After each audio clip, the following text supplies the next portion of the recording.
Here's the dimension. Say I gave you the width. Say it's an inch and say it's 2 inches. 2 inches wide by, say, 0.9 inches high. Airfill. What can you tell me about the cutoff frequency? It's going to be pretty low. What's the key to it? Now, this is a question I may ask. I say hint. This is a question I may ask. Getting the wavelength, half a wavelength. Half wavelength right here, right? So that dimension, A over 2, or 2 inches over 2, converted to meters, is a half wavelength. Wavelength in air is C over F, right? Yeah. Can you all get that? Follow me? This is a tip. I mean, normally these are solid and they're much longer. They're very rigid, almost unbendable. This one is used for, it's called a slot measurement, where you measure basically, put a voltage probe in here, it's dielectrically set off, it's a little antenna, and you can measure the voltage versus distance, magnitude, and you can find the minimum and maximum. Now that's used a lot of times. You remember doing that with transmission lines? Yeah. Right? And you can figure all sorts of stuff. But this is a standard waveguide. Why don't you pass that around? Take it, make sure everybody gets a look at that, feel it. This is a standard X-band waveguide. Do you remember what X-band is, anybody? The frequency range? If you don't, it's fine. They don't use that much these days. X-band was the very first police radar frequency in this country. They say it is 6 to 12 gigahertz is the range. Typically 8 to 10 gigahertz. This is a X-band guide right here and here. And this is what's called a splitter. Have you all seen splitters like with coax cable? You know, with a splitter, what happens? You put information in here, and if you have an equal impedance on either side, or load impedance, or driving point impedance, the same amount of power gets distributed on either side. The one thing you got to be careful about with a splitter is, characteristic impedance of this is Z0. Follow me? Now, admittedly, at the frequency of operation in the TE10, it will be higher than that. You all follow me? Because K is going to be small. But what you want to do is make sure that you're feeding an impedance on either side that is going to be twice that operating impedance, or you won't get an efficiency of power distribution. Because remember, if you have two resistors or two impedances in parallel, the net is just the value of one of them divided by 2. Y'all with me on this? So you got to be in mind. Pass this around to maybe make sure everybody gets a look at that. That's a standard X-band guide. What prevents the waveguide going in and bouncing? The electric field is propagating and bouncing because it's impedance matched. Okay. If it's not impedance matched, then you will. And by the way, with waveguides, high power stuff, if you're driving high power and it's not impedance matched, that power density in there keeps building and you'll get arc over. You'll destroy the amplifier. It's you got to be very aware of that problem because you don't want that to happen. And this is a standard X-band horn. Now, we haven't covered this with antennas. This is it's a standard pyramidal horn. All right? X-band. I'll show you a trick when we're going to talk about gain in a second, in a little bit. The gain actually of these things, because this is quite a few wavelengths across here. If you take the cross-sectional area of the outermost flat surface right there, just put over the 4 corners here, put a flat piece of paper, find the area of that. If you take that area and divide it by the cross-section back here that's feeding it, that's about the gain, and that gives you the magnifying power. Have you heard of gain before? You're going to hear a lot about it with antennas. Now, this is a horn. Did I pass these around last time I taught? No. Well, I apologize to you because it's important to at least have some physical idea what we're talking about. I don't do that with coax cable because I think everybody knows what coaxial cable is. You have cable TV and stuff like that, right? Are they all made out of the same thing? Or?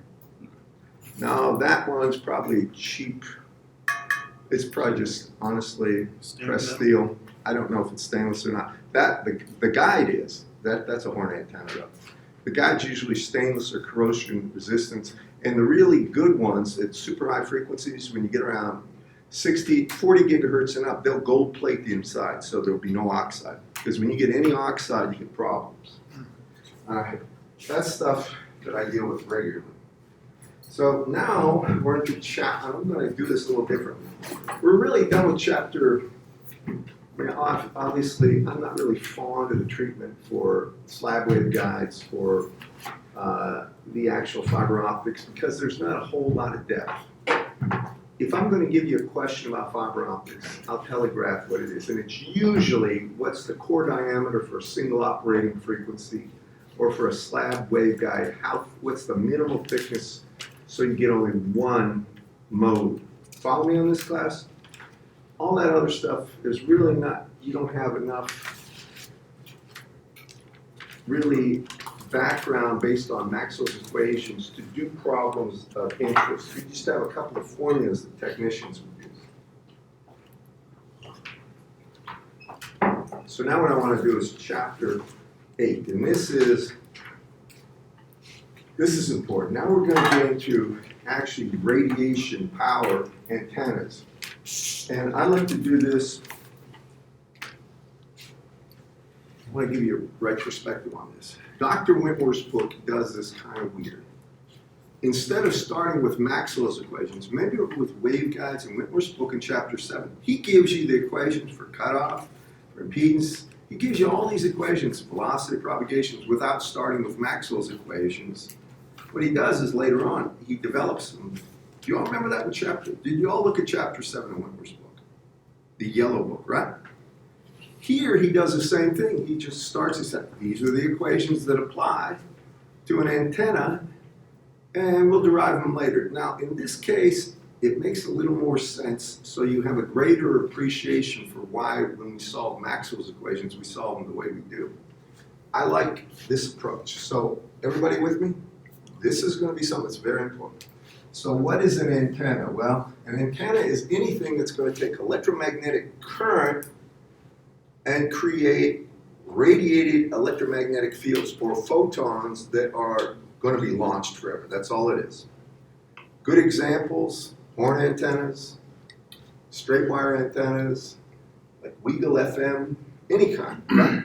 They launch electromagnetic energy, and an antenna generally you want to focus electromagnetic energy at in a certain sector of space, and you want to have a certain driving point impedance. These are operated at single frequencies usually. So when you have an antenna like so, here's what we're going to, this is the way I draw antennas, it doesn't matter. We're assuming we're going to transmit a certain amount of power. This is the transmitted power. And it's in watts. And it's an average power. We're going to assume that this power is coming out, and we're going to have something out here at a range R. And I'll just say this, we're going to measure a distance R away. And what we want to do is find the average power density here.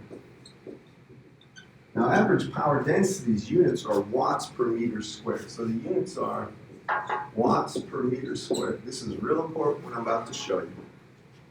So if you think about it logically, we're going to start assuming the antenna has no focusing power at all. Y'all with me on this, class? So if you think about like the sun, when it radiates, yes, in fact, there are small differences in the amount of radiation one direction or another. But if you're out a distance 93 million miles away, and you moved in azimuth and elevation, in other words, over the possible angular differences, you would find very little difference in the actual radiated intensity, the amount of watts per meter squared from the sun. Because the sun is about isotropic, so is a star. If you think about a flame, it's pretty much like that too. So we start with the isotropic power density. Have you heard this term before? And the way we get it is we take the total power radiated. We're assuming we know this. Total power radiated, that would be in watts. And we divide it by the surface area of the sphere. What's the surface area of a sphere of radius r? Anyone? 4 pi r squared. 4 pi r squared. Make sure you know these things. Surface area of just a plate, a circular plate, is going to be pi r squared. Surface area of a sphere is pi r, is what? 4 pi r squared, right? And what's the volume of a sphere? 4/3 pi r cubed. Y'all with me on this? You're gonna have to know these very well.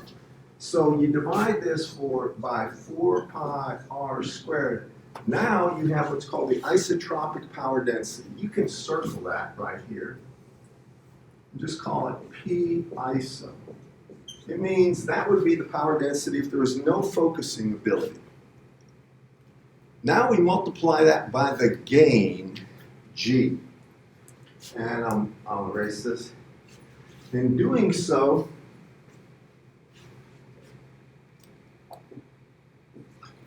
and this gain is, generally speaking, a function of theta and phi.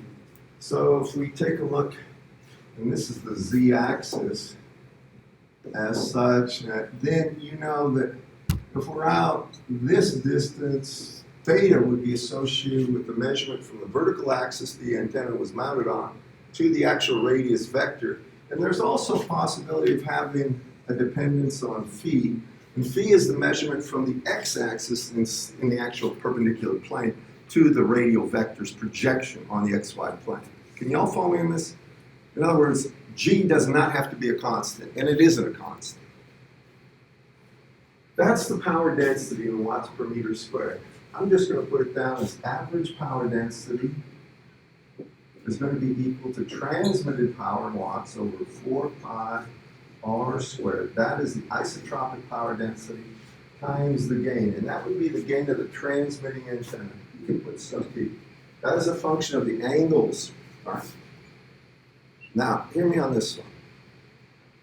We assume we are in something called a far field that I'll have to derive later. Have you heard the term far field versus near field? I'm going to give you the simplest possible definition of this. When you have an antenna, and this time I'm going to use a straight wire antenna. You're going to have to accept this for now, the way Whitmer's book set up. All this will become clear why it's true when we solve Maxwell's equations, but I'm not starting at Maxwell's reason. We have a straight wire antenna, and we looked at the electric field pattern at some distance r, say it's just a straight wire antenna at some angle, we would get an electric field and an H field that the closer you get to the antenna, in other words, the smaller distance r, the more of that energy in that electric field H field will be what's called non-propagating or near field energy. Remember I told you a capacitor, if you charge it up, it's going to have an electrostatic field around it, all over it. And if you put a resistor across the capacitor, all that energy can be gotten back, right? Same with an inductor. If you've got an inductor, just a whole lot of loops of wire, and you have a DC current through that, there's a magnetic field around that inductor. You put and short that inductor, or take that, and just put a resistor across that current, and all that power can come, or the energy is back into it. That's not propagation. Propagating fields, the energy that's launched in propagation can never get back. But the closer you get to this antenna, the more near field energy. That's the idea. Less propagating energy. So there comes a point that we call, and he'll call this, I'm just calling it D far field right now. So it's going to be a distance about, if we're further away than that, we assume the entire electromagnetic field is propagated. Y'all with me in this class? If we're nearer than that, we would assume its near field components become dominant. Now the reason I said this, if you look at this here, and we assume now that R, the distance R, is much, much greater than D far field. In other words, we're a long way from where that actual change goes from near field to far field. And we can assume the radius of curvature of the propagating wave front is about infinite, which means it's a plane wave. Remember I said if you drop a pebble into a pond and you look at the ripples, well, they have a curvature, right? If you look at the crest of a ripple, that would be associated with a propagating electromagnetic field from a transient pulse on a wire or something like that. As you get further and further away, all of a sudden the radius of curvature is going to infinity. Isn't it, class? You're further away. Well, when you get far enough away, it looks like a, quote, plane wave. Remember plane waves? So this, we assume that we are talking here about a plane wave. This is important. And let's assume we're also in air, because that is probably as good an assumption as you get from 99%. 99.9% of antenna work you're ever going to do, unless you're dealing with space probes that have to get into like Jupiter's atmosphere or something, or if you're into high pressure environments, but that's a special case. Well, what's the propagating of energy, or propagating power density of a plane wave in free space? Not square root of it. 1/2, and it's going to be what? Magnitude of E squared divided by 8 correct, class? That means if I have the average power density, I can get the electric field. Y'all follow me on this?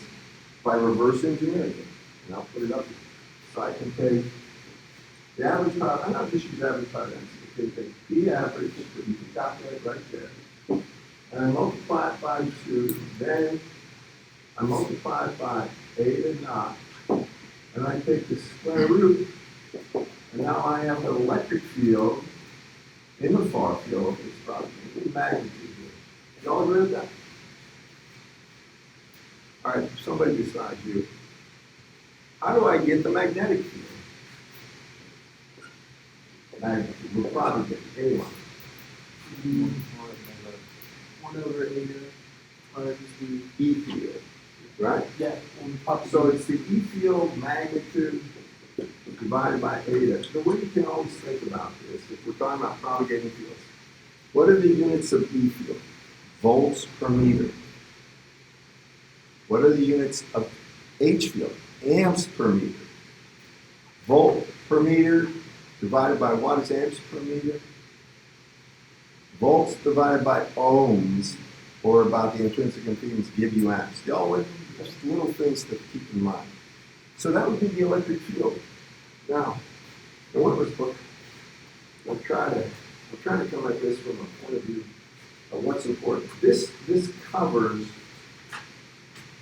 some of the basic ideas from the beginning of that chapter, 426, and I showed you the horn antenna, 427, these are pages.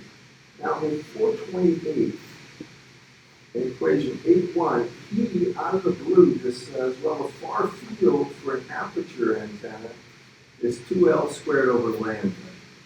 I'm going to explain why he said that. I'm going to erase this. is that what L is the, It's called the feature size of the radiating surface. It has to be something with a surface. Where's that horn antenna? All right, here's what I mean. I'll put the equation up and I'll explain it. He's saying if you want to talk about the far field, write this down. Far field. And he just, he's throwing this out there real early. If you have an aperture antenna, so first, if it's an aperture antenna, an aperture antenna is like a horn antenna or a dish antenna. What it means is that the surface that's actually going to be interfacing space is not going to be a straight line. You can see that this thing's a horn. It's got, and you always look at the cross-sectional area at the end of the horn. If you have a dish, you look at the actual cross-sectional area of the dish. But the real thing, the way they deal with this is, and I'll just show you, it wouldn't matter if it's dish or horn. If you have any kind of an aperture antenna, what you look at is this dimension. It's called the long dimension. It would be the diagonal of a horn antenna. It would be the diameter of a dish antenna. Y'all with me, class? You look at that and you can say this far field for this type of structure, I don't know if he calls it R, he does use an R, but I don't like using R, but he says if you are at a greater distance than 2L squared over the wavelength, you're in the far field. Y'all with me? That's equation 8.1. I want you to take a look at that. Well, I want you to note something about this. That's 2L squared. That's strictly dealing with the geometry, right? Has nothing with the frequency. Divided by lambda. Well, lambda is C over F, right? I want to show you something. The larger the frequency, see that lambda right there? Lambda is C over F. If you replace it with C over F, you get 2L squared over C, which will be a constant for any given antenna that's an aperture. You've got a certain value. But you'll notice the frequency, it's going to linearly increase with frequency, which is counterintuitive to me. Which means for this antenna, as frequency goes up, so let's just say I have to be this far away from the antenna to be in the far field for a megahertz. For 10 megahertz, I'm going to have to be 10 times that. Which is odd, because it's saying there's more magnetic and electrostatic energy at a higher frequency.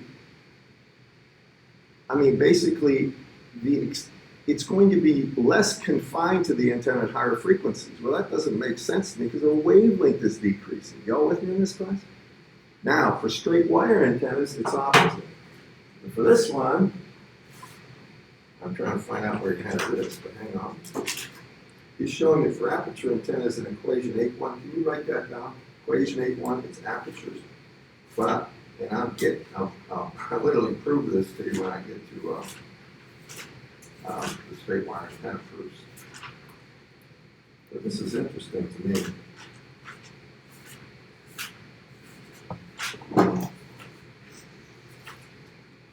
I'm looking where it has it, I'll see it. Can somebody just look up far field, the back of the book, for straight wire antennas? I'm going to come over here and show you what I mean. If you have a straight wire antenna, we used to call those things years ago on cars, we call them aerials. Have you ever heard that term, aerial? All right, it's an antenna. Do you remember cars when they had an actual antenna sticking up out of them? Yeah. And you could actually, from the inside, they could make them longer. Basically, it was an antenna. It's called a whip antenna, or a straight wire antenna. It's a dipole. And for that, a straight wire antenna, if we talk about the far field, this is the second case, I get a kick out of this because it does not make sense to me. For a far field antenna that's a straight wire antenna, and this is the dimension L, and we're out a distance R away, for the far field, R, I'll just say far field, that is going to be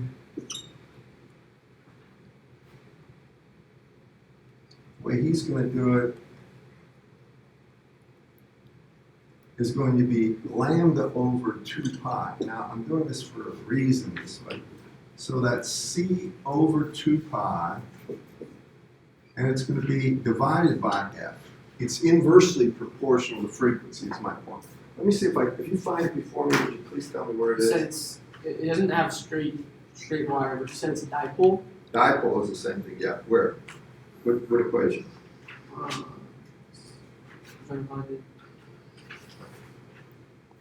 I wish you would have had that right next to this, because that way it would really contrast it. But, you know, I guess, here it is. It's on page 443, and he has R greater than lambda over 2 pi. And that's this, right here. So for a straight wire antenna, here's the point I'm going to make. You can't appreciate it yet. Now, I want you to follow me. Over here, got an aperture, I got a surface.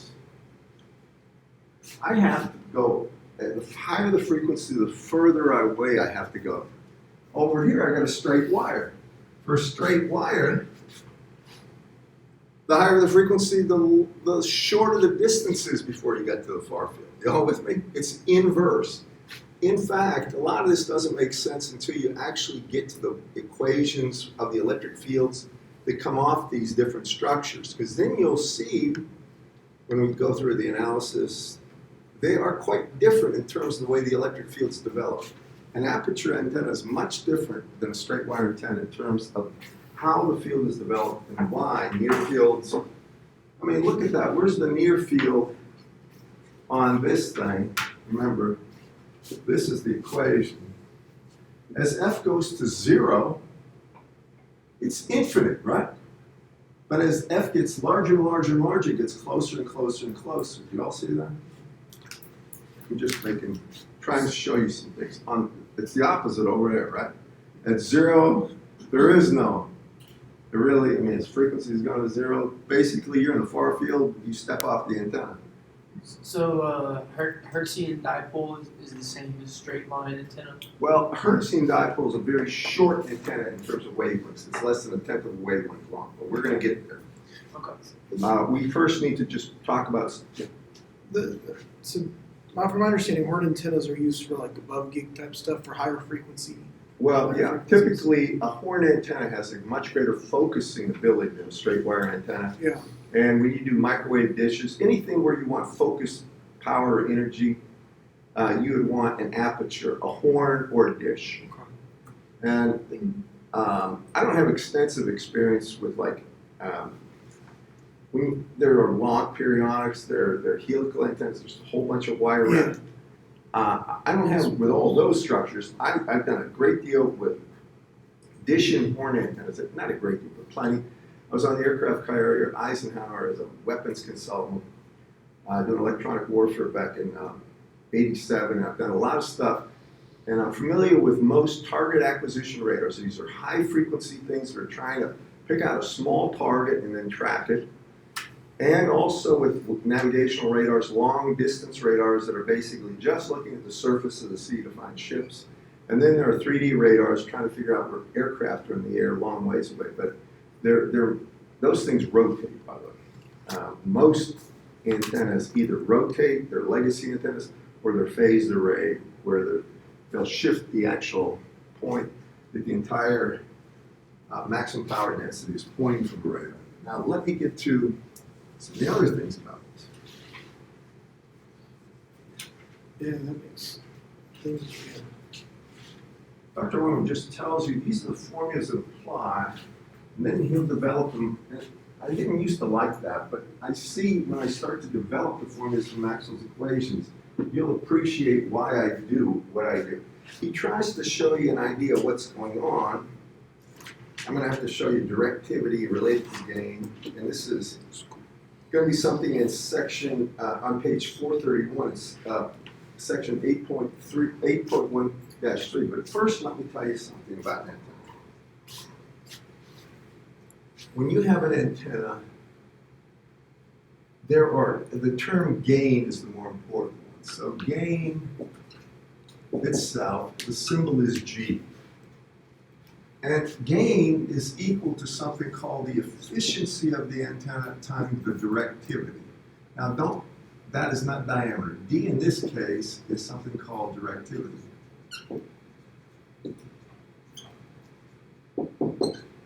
And here, what I'm using is epsilon F, is something called the efficiency.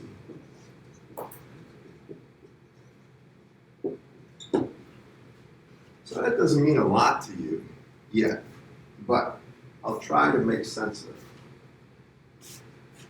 So,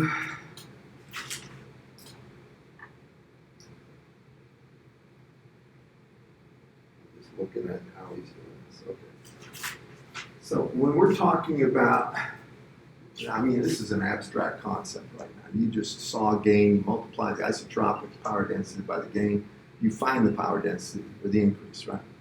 So when you're doing this, you have to understand how we calculate this gain in directivity.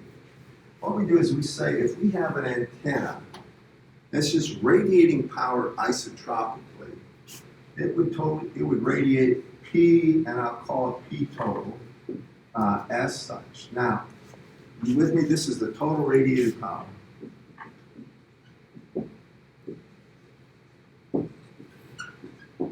And let me give you a little picture. Here's an antenna.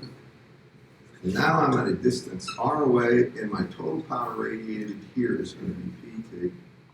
And I know if I want, so I got PT. From PT, what you do is get the isotropic power density, the ISO. The isotropic power density would be the transmitted power over 4 pi r squared. We're assuming far field. Do you all agree with that? It would be in the AR direction, but actually that's not important for this one. Now we say, if we have something that increases that power density, now we talk about something where we call it the P, not P ISO, but the average power density from our antenna. Y'all with me? This is going to be the power density, same amount of power has to be radiated by both cases. So this is how much power is being radiated, it's P ISO. Now with our antenna, we're actually going to have the isotropic power radiated, but the power density at a point is going to be different. Y'all with me, class? So it's PI. We can say that the isotropic power density is going to be 1/2, and it would be magnitude of the electric field from the isotropic radiator squared over eta naught. And we could say this would be 1/2 magnitude of the electric field from my antenna, I'll just call it E of A squared over eta naught. Now, the way they define directivity, D, and it is a function of theta and phi, is going to be by saying if I take the actual average power density at a given theta and phi, and I've divided by the isotropic power density as a function, really isotropic power density will not be a function of theta and phi. Now you get the directivity. So the directivity, without efficient, directivity tells you something in a nutshell. If I have if I know how much power is radiated, you with me? If I know how much power is radiated, then I know the isotropic power density at a given range R. You with me on this, class? If I take that and I multiply it by the directivity, I get my average power density. Just try to appreciate what I'm saying. With me? This will come together in a second. So, how do we go about figuring out some equation to get the actual value of D if we have information about the power density of any antenna? You with me? As a function of position. So normally what they do is this. They say, well, I know that the total radiated power, PT, for a given antenna, here we're not doing anything with isotropic.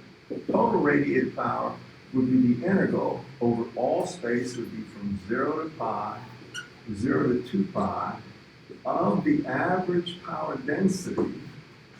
And the average power density would be a function of theta and phi and r.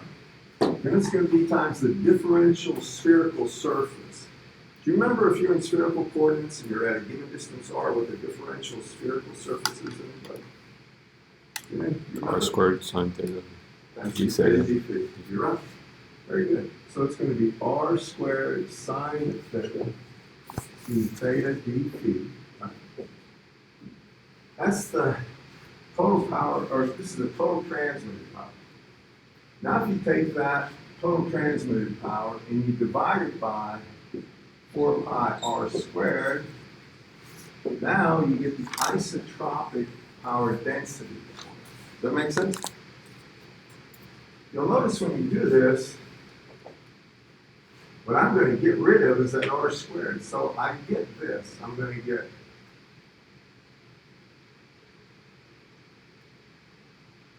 an integral.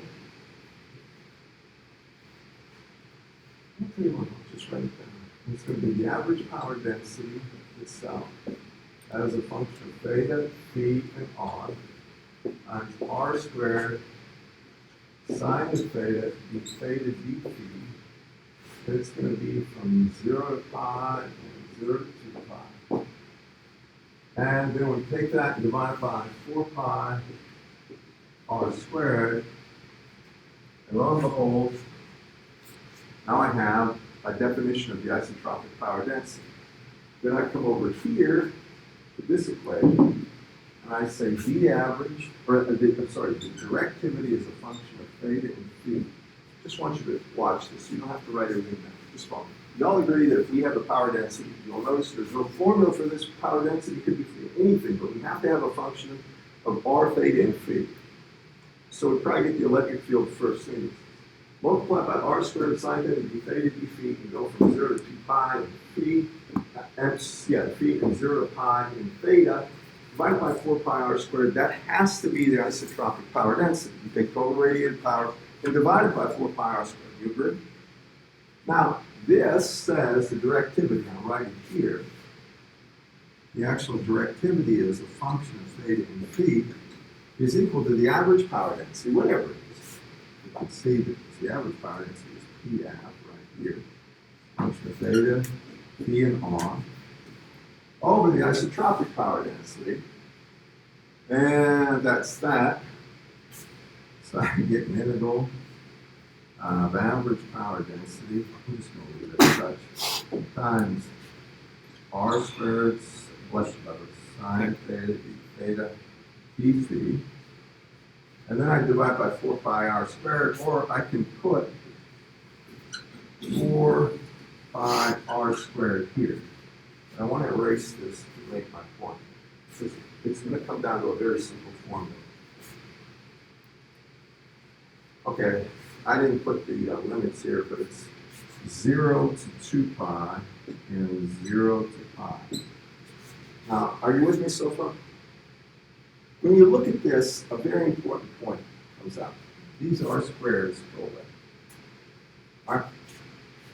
The next thing that happens is you have 4 pi on top by itself. Then, if you, I just want you to follow me on this. This right here would be something, I'm trying to say this,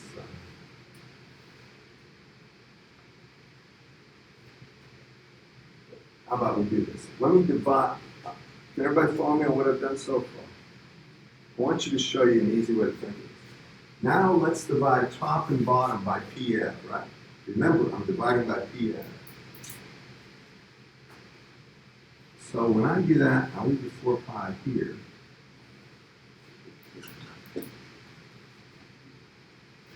And I divide by PF, now you get something called the normalized power density. And it has no function of R in it. Let me rewrite it over here for clear. So this is in the book. It's 4 pi, and it's the integral of the normalized power density as a function of theta and phi times the sine of theta d phi. And here, the integrations will go from 0 to 2 pi in phi and 0 to pi in theta, typically. You with me? Now I want to go ahead and make this clear to everybody.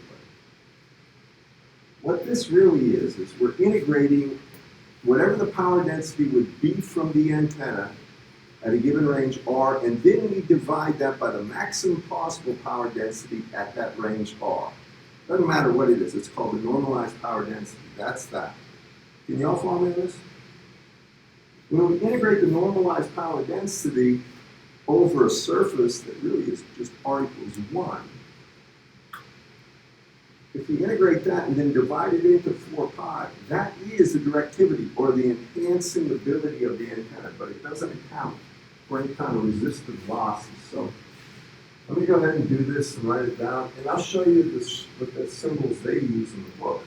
So this is the actual value of B. It is a function of theta and phi in general, but the way they do it is this. I want you to see this.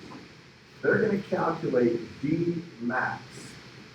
And that is the maximum value of the directivity. Please write this down. This one is not that clear in the book. So this is the maximum value. And they say it's 4 pi. And then it's the integral. And they'll have a double integral. And what he'll do is usually put an omega symbol down there. Is that, if you have your books, I'm trying to figure out where it is in the book. He uses that as the differential to be sine theta d theta d phi. That's it. That's the omega. But what he's showing you, But he doesn't put that as one of the lower bounds of the. if you look on equation 8.15, this way I have, he uses capital omega to talk about this, what I'm about to show you. Let me do it this way. He'll have, I'm going to write it this way first. This is going to be from 0 to pi, 0 to 2 pi, the normalized power density is a function of theta and phi, sine theta d phi Now, what he calls, this is called the solid angle. You're gonna have to just work with this. Solid angle. And he uses a capital omega, and it's the integral from 0 to pi, 0 to 2 pi, the normalized power density is a function of theta and phi, times the sine of theta d theta d phi.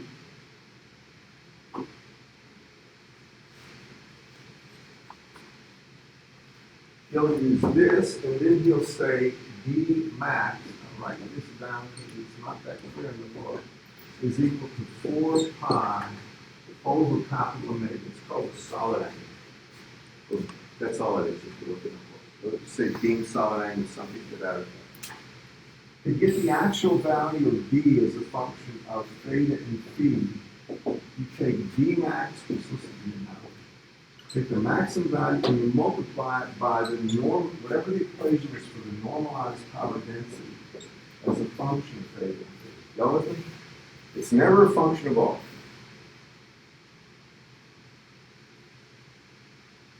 That makes a point. So, next.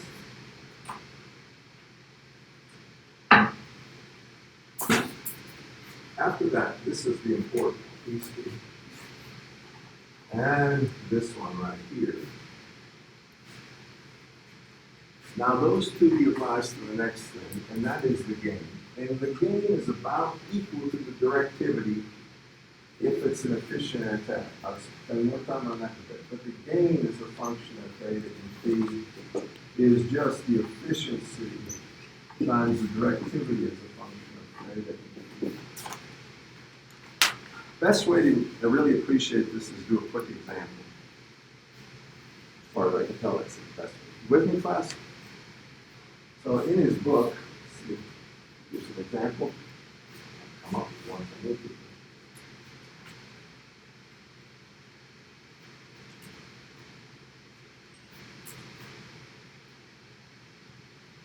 I'm gonna come up. Ready?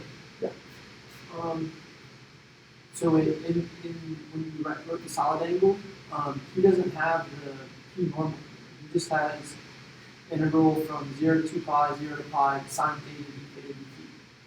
Well, you can call it anything you want, but this is going to be down here. Doesn't he have this? Yeah, he has that. Yeah. The P normal has to be, this has to be P normal, but the thing is, if it's, I don't know what you're looking at. Okay, It's right after you. just show me the one. Well, that is the solid angle, but if you multiply, see this right here? Yeah. That's amazing. See 812? Okay, gotcha. I should put a P there, my bad. I see what you're saying. I gotta say one thing, so he calls this omega P, or it's the actual normalized power that's, the weighted normalized power that's transmitted. I gotta say something, the solid angle is something different than 10 engineers later, you'll see this. They'll get rid of this, and they say if you integrate sine theta, d theta, d phi, you're gonna get a value. That value is never gonna change, right? I mean, if you go from 0 to 2 pi, and 0 to pi, this is always the same. You all follow me on that? Get rid of the normalized.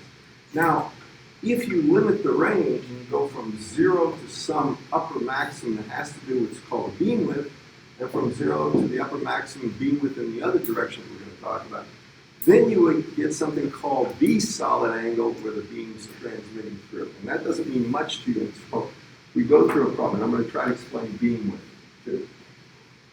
Let me come over here and explain beam width. Because most of you are probably scratching your head about this. A lot of terminology, things thrown at you. You have no real appreciation of it, even though you may have heard the term, until you see some examples. And I ask you questions about it.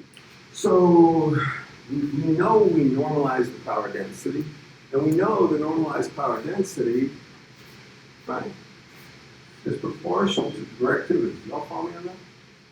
Right here. B max is just a scalar, right? It's got a certain value for any type of antenna. Correct, class? So, what does that mean? Well, if say the antenna had a power density that varied with angle theta, if you were to plot, he shows us in the book, but if you plot theta here, and you try to look at the normalized power density here as a function of theta to phi, you may get something like this.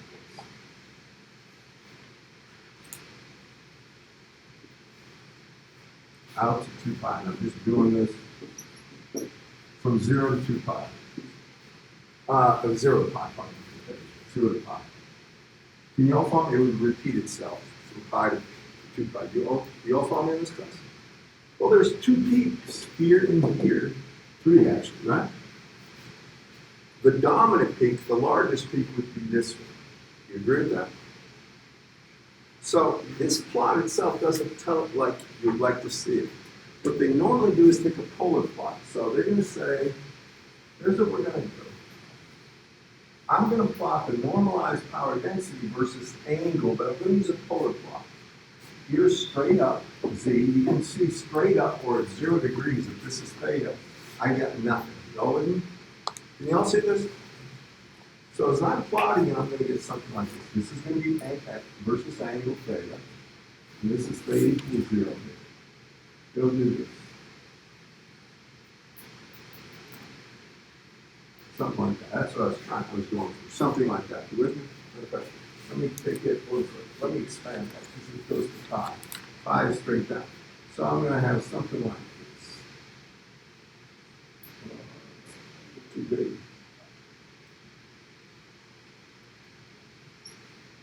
Got me on this one, class? It would be symmetric in this direction too.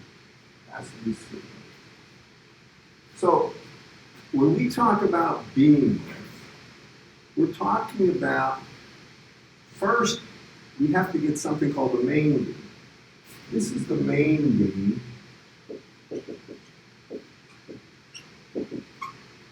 of the antenna. These little peaks and these petals, if you will, of the power density valve are called lobes. The main beam has the largest normalized power density. Y'all with me? And it's only far field. Now, if you look at this main beam right here, you're going to see there are 2 points. If you take a look at that's the peak value, right? Well, there's going to be a value here.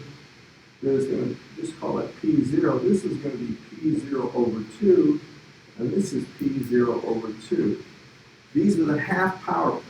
The main beam has a peak value, say, some theta m. But if we take a look at the half power points, there's also an angle here that is called the half power beam width. Can you follow me on this class? Everybody with me on this? So the half power beam width, there is a null to null beam width. If we actually looked at the there's an angular variable where you can look null, which is there at some angle, and here, which is the null to null, but it's almost never used. The thing they worry about is the half power beam. Now, if you were to integrate over the half power beam width of the main beam, and remember, you've got to have a theta and a phi here to do it, you would get an area, and that area, if you literally put it in this equation, you would end up getting, this should be there. Then you would in fact get an approximate value for the maximum value directivity. I'll give you examples of this in a bit. Can you all follow me, class? I'm doing my best to associate this stuff with something that makes sense and not just abstract concepts. Best thing to do at this point. Give you an example of something you would have to calculate how to do it. So here we go. And this is a real example. It's a real electric field, and it's in the far field.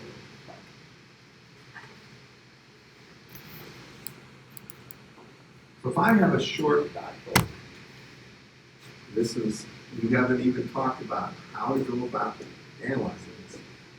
The short dipole is a straight wire antenna where the length of the straight wire antenna, L, is less than lambda over 10, less than 8.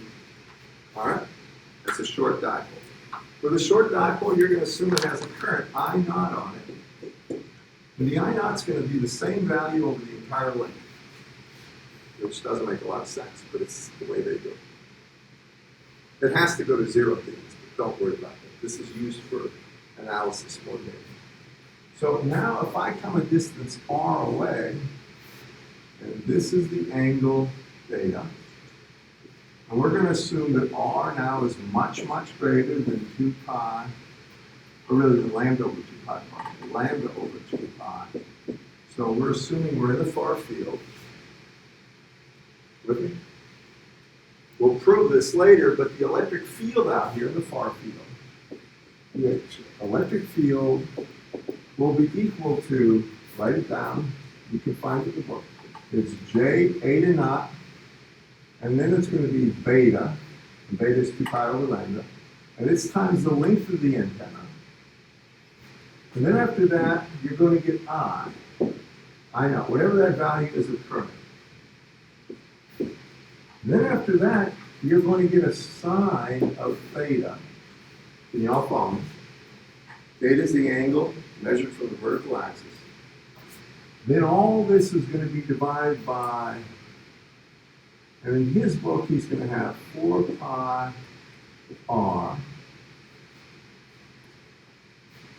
There's ways of casting this where you put beta as 2 pi over lambda and stuff. That is beta, that is a different variable b.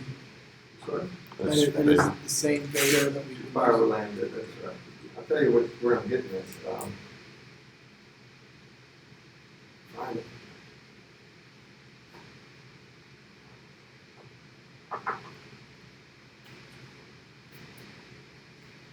This is actually, what I'm showing you is equating 850 on page 442. And it would be in the A beta direction, which will become more obvious. So that's the E field of far field, all right? Y'all with me on this? Far field. Now, ask yourself this question Baginski might ask this Friday. What is the average power density going to be when I'm that far away? 1/2 E naught squared over eta naught. All right, did you hear him? He said, and he was right, it's 1/2 magnitude of the electric field, that electric field, squared over eta naught. And it would be in the AR direction. You agree with me? Now, look at this. Huh? I didn't hear you where you said that was. Like where that Oh, average which one? hour is? No, just like where you were saying that like average power is. But this power density is in the far field. We're out here. If you got an E field, you got a power density. With me? Yeah. And that's 1/2 the magnitude of that E field squared divided by eta naught. Let's see if I can write it a little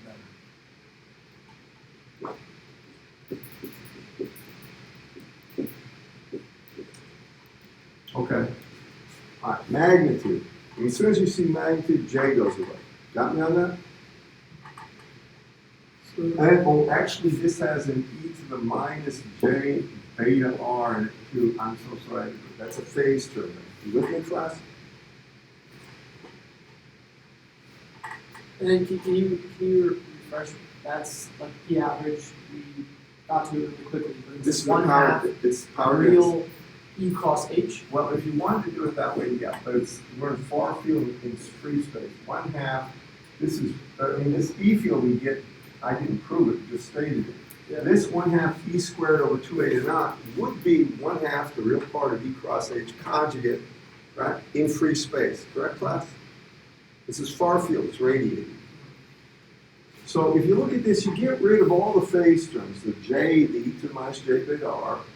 Then I gotta square it and divide by eta naught. So I'm left with this. I got eta naught, I got to square it, I got eta naught squared, but it's divided by eta naught, so it's going to be simply equal to eta naught. So it's 1/2, and then I get eta naught. And then, well, maybe I'll do it this way. I'll put the whole thing down so you can see it. This is going to be 1/2, and now I take this whole thing, which is going to be eta naught, beta L, I naught, over 4 pi, and I'm going to square it, that's the first part, Then I have a 1 over r squared term. And then I have a sine squared of theta. And it's in the AR direction. Now that is the actual power density. Can you all follow me in this class? You're about to see how it becomes simple. When we calculate the directivity, what we need, now putting it here, we want the d max first, and then we need to get 4 pi. We have to take the integral, and that would be over the range, of the normalized power density times the sine of theta, d theta d phi. Are you with me? So when you do the square j, it's negative. The negative. No, it's magnitude. Look, this is the magnitude. Magnitude gets rid of j. You don't square j ever when you want magnitude. Magnitude gets rid of phase, right? Let me ask you this. What's the magnitude of a plus jb? Well, it's square root of a squared plus b squared, right? Is that right? Yeah, but we'll say. When you square, if you square this, it isn't, is it? Then you get a squared, right, minus b squared, and then plus 2hjb, right? If you said like it's in free space and you wanted to do 1/2 real e cross h, e is a theta, h is a phi. So a theta cross a phi, does that get? AR. It's a positive arrow. Yeah, that's Okay. Yeah. It's propagating away. It's propagating away. Trust me on this one. Let me just focus on this. This is the actual power density, right? What is the normalized power density? Well, normalized power density will never be a function of R. If you take this, basically you take this, what's the maximum value this can have? Is when sine theta is 1, isn't it? I mean, when sine theta is 1, it's at what? Theta is 90 degrees. Do y'all follow me? So that means the normalized power density, P normalized as a function of theta and phi, is really going to be the average power density. You can write the whole equation down if you want, but it's not needed, of theta and phi and r over the maximum of P average of theta and phi and r. Now, what happens is, and this is the point I'm trying to make, the only thing you care about is that sine squared. Everything else will divide out. Can you all follow me, class? We want the maximum. We want the normalized power density. It means normalized, the maximum value of anything that's normalized is 1. Right? So if you take this, right, and look for the maximum value, not as a function of r, but as a function of theta, so when theta is 90 degrees, right? Divide that value into this, and you get what? You're going to get simply the sine squared of theta. Can you all see that? That's the normalized power density. It's never a function of r. It'll only be a function of angle, and its maximum value has to be 1. You with me, class? Or not? Rather? Yeah, sure. Okay? We need that for what? We need that for this. That's my next point, which I need to get the maximum directivity. Because that's the whole idea. We're going to get the gain. So and then we're going to get the beam. But first, now we're going to go get the gain. So, the directivity. So, what's the directivity going to be? If the normalized power density is sine squared, now we're going to get D max. Work with me, guys. D max itself is going to be 4 pi, right? And then we have that double integral of the normalized power density, which is sine squared of theta, but it's times the sine of theta d theta d phi. Here theta goes from 0 to 2 pi, and phi goes from, let me do it.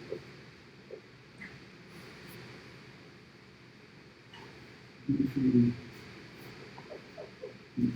it should be d phi d theta. So theta goes from 0 to pi, and phi goes from 0 to 2 pi, but it won't matter the order. Can y'all follow me? Hang with me, all right? If you're tired, please just focus. Now, when I look at this integration, I want you to just follow this. Look at the bottom integration. the integral from 0 to pi, integral from 0 to 2 pi, that becomes sine squared, right? Of theta times sine of theta, d theta, and I could put d theta, d phi, make this 2 pi, make this pi. I need this information, right? Correct, class? How did you do that integral back in the day? I know you have calculators. I mean, when I'm teaching random, your calculators do about everything, right? Well, how would you do it if you had to? This is Trig class. sub. Huh? You do a trig sub. On what? You're right. The sine theta, turn it into, About or sine. sine squared theta, my bad. Where you do like. Well, you one could bonus. do the actual sine theta too, but the way I think it's typically done. Let's first we'll do it this way. Why don't you just listen on this one, guys? So you see that d phi integral? Yeah. that's a Is constant. anything here function of phi? No. Phi goes from 0 to 2 pi, so right off the bat, what I'm going to do is say, I'm just going to say this up with the 2 pi out in front, right?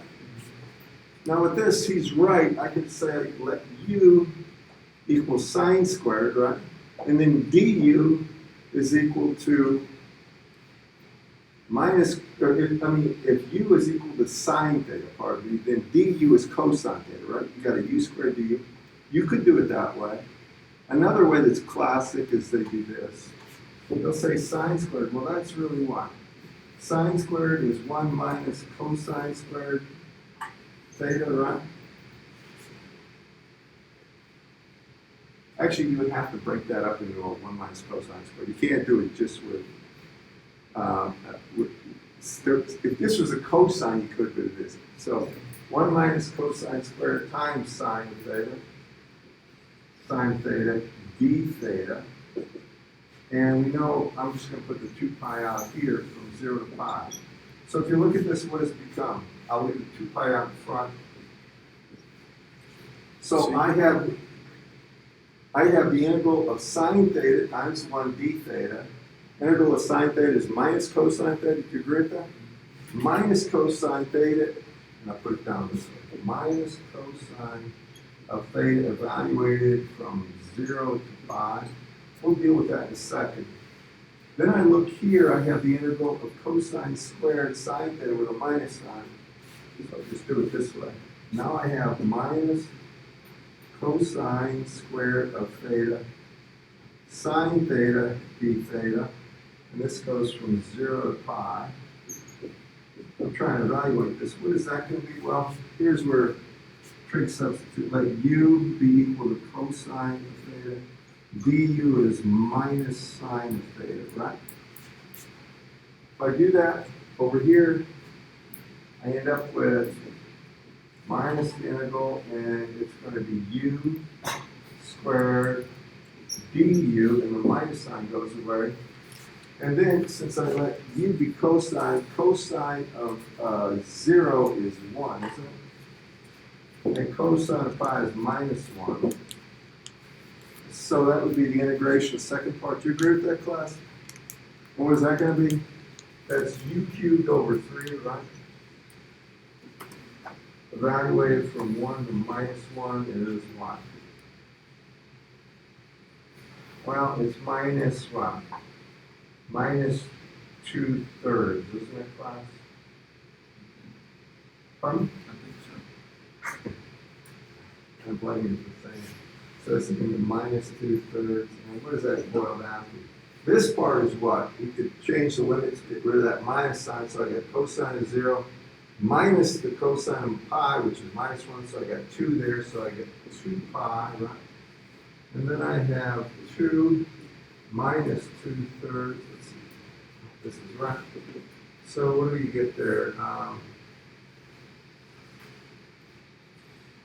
You're going to get 2 pi times the quantity, 6 minus 2 over 3.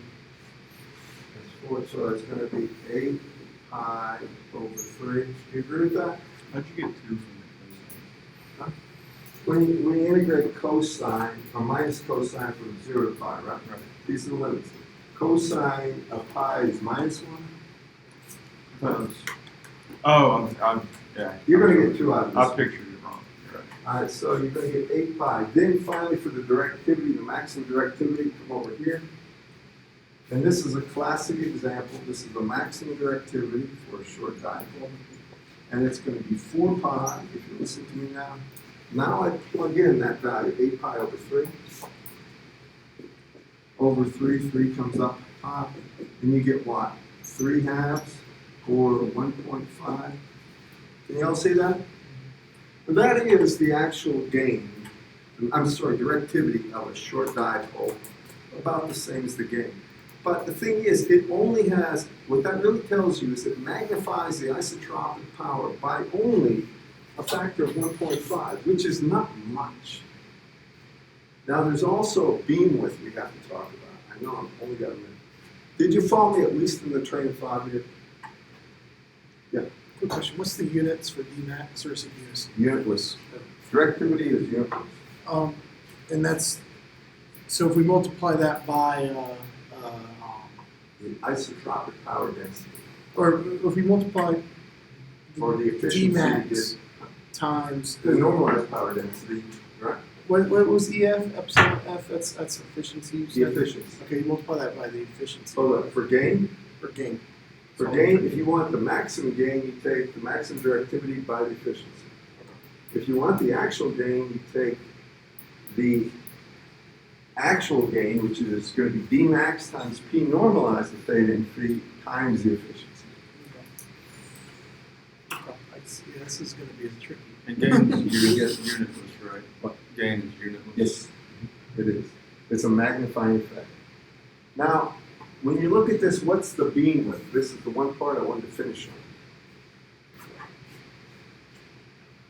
Yeah, we're gonna have to do. I don't know if I have time for blood or what. I'm not gonna have energy after this.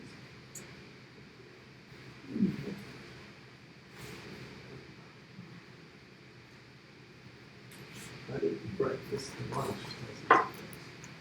All right, ready? Now let's plot this. And I'm going to just do it versus theta. And I'll go from 0 to 2 pi. Let's calculate the beam width. Just take a look at, and only thing I need to do is plot the normalized power density or the directivity, either one. If I take a look at the normalized power density as a function of theta, it's not a function of theta in this case, right? Well, what does it look like? Sine squared of theta, right? What does sine squared of theta look like? And actually, you only need to go to 0 to pi, because this thing will repeat itself. Well, what is the sine of 0? If the angle is, pardon me? 0. 0, yeah. This is versus theta in this direction. That does what? U, like that. Right, this would be sine squared. So the peak value here occurs at Pi over 2. 90 degrees or pi over 2 radians, right? So we might as well just say 90 degrees. Halfway, this would be 180 degrees, Oh, right? okay. Right? Yeah. Now what's the beam width? What's the max value? Beam width is, the half power beam width is, I gotta figure out where this is a half, or this is a half. And then, this would be my half power beam, right? Half power beam width. Or the 3 dB beam width, because 3 dB implies half power. So how do I calculate that? When is sine 1/2? Sine squared 1/2. It's when sine is 1 over square root of 2, right? When is sine 1 over square root of 2? 45 degrees, right? Or 135 degrees. Do you agree? So it means that this angle is 45 degrees, and it means this angle is 45 degrees, or just, unless I've done something terribly wrong, do you agree with that? So what's the beam width? 90 degrees. Do you all see that? This total beam width here, from here to here. Is that a common thing? It's only for short dipoles. And you'll see for what's called small loop antennas, you get the same thing, but I'll have to go through that one. That's how you get the beam width. How many main beam, or how many lobes are there? Just one. Just one. Just one.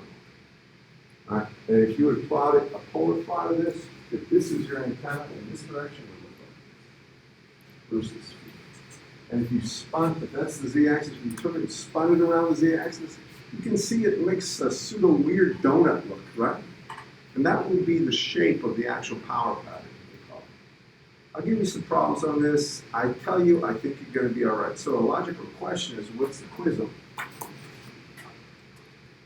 I try to think like you. Sometimes I don't, but I try. At least I remember the waveguides, right? You finally got through to me. Hey, moron, go get them. So it will be related to the stuff I'm covering today. I've already given you one on waveguides today. Didn't I ask cutoff frequency and all that? Remember? I'm going to ask you something that has to do with what I covered today based on the homework I give you. Got that? So it's going to be things like gain, directivity, power density. And I'll give you problems that are representative. I won't leave you out there, wondering. Okay, thank you. Did this make sense? I know it's a long lecture, but you're going to have to work with it to appreciate it, but you will. And I didn't want to do it. If I start with Maxwell's equations on this one, you want to understand why we're doing it. Who cares? It's like, I still have that. When you do your Maxwell for voltage and you have your bounds and What? Oh, no. I'm going to the electric field. We're going to do all that when we get this. When I do this, I first have to introduce something called the magnetic vector potential. And I got to explain why it's important. Then from there, I do. Go ahead, I'm going to sit down. Yeah, I understand. I'll choose the right what the normal was. I just write that out. That's the power density, right? So this is the normal though, right? Yeah. What does that normal mean? Normalized. Normalized. What does normalized mean? Yeah, the average, the magnitude average over. So Divided by max. magnitude over P. Magnitude, whenever you normalize something, if you have any curve at all, this is what it is. If I want to normalize it, you have something, here's a function. I'm going to say it's 21 sine squared of theta, and I'm plotting versus theta, right? So it's going to have a peak value of 21, and then 21, 21, 21, right? Yep. He normalized, this is called F, I call it F of theta. Well, F normalized is just equal to the F of theta over the maximum possible value that F of theta has. What's the maximum possible value? 21. Right? Sine squared? So 21 divided into that gives me just sine squared, right? Now look over here. When I say the normalized power density, here's the power density, right? What's its maximum value? Not as a function of R, but as a function of theta. When theta is 90 degrees, right? Or sine is what? Divide 1 into that and get rid of all the other stuff. What do you get? Sine squared. Okay. Got that? I thought it had something to do with like eliminating all this, but I didn't It know does. what. All that doesn't matter. The only thing you look for is see what function of angle is. Then get rid of everything else. Find out where that, and find out what the functional value is. It is a maximum. What angle? It might be 2. In this case, it would be 90 degrees. Divide the value of the function at 90 degrees into the thing, which is sine squared, divided by 1. It's just sine squared. Yeah, so I was right to say that this is the magnitude of this is its amplitude. That's the same So- thing as magnitude. Yeah, so I was right to say that it's this over the magnitude. A normalized function is the function over its magnitude. If that's what you intended to mean, yeah. Okay, maybe I didn't explain it right. Alright, but That's right. Magnitude. But over its maximum possible magnitude. Right. Has to be the maximum possible magnitude. If it's periodic, that's just it repeats itself. It will over every for zero pies.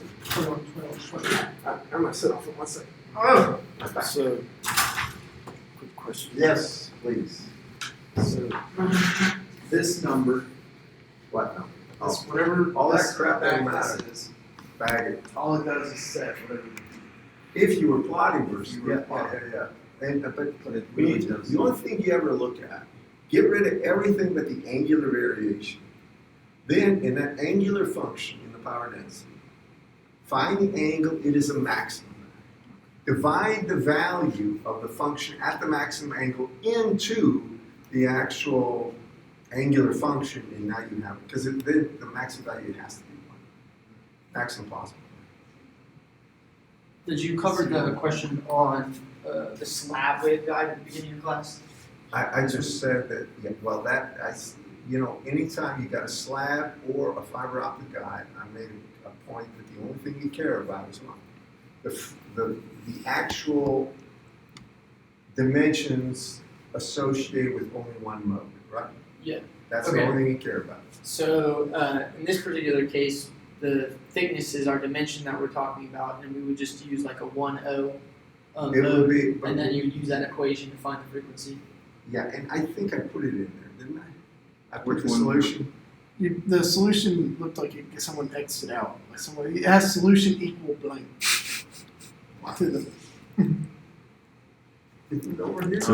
It's in an email, but that is. I sent everybody, somebody So, sent. someone, okay, yeah. So, I thought that was chapter 8. This is one that you that's- made. you No, did that's- send an email the other day. That's one I made up, but I mean, that is, chapter 8 solutions I put up there too, I put, didn't Yeah. Yeah, you did. That's what I'm saying. Like chapter 8's Oh. there. Okay, I think here's the, Oh, right here here. it is. Here's the I? email. Here, wait. Okay, my bad. No, I think it's on No, no, OneNote, you sent it in an email. but it is on OneNote too. I don't know why yours doesn't show up. Some people's OneNote does, Oh, okay. and I think it might have to do with some kind of a, I just gotta get a new computer. It's probably my computer. not a computer, it's an update. That's just a screen rendering. Yeah, I know. Mine's done that before.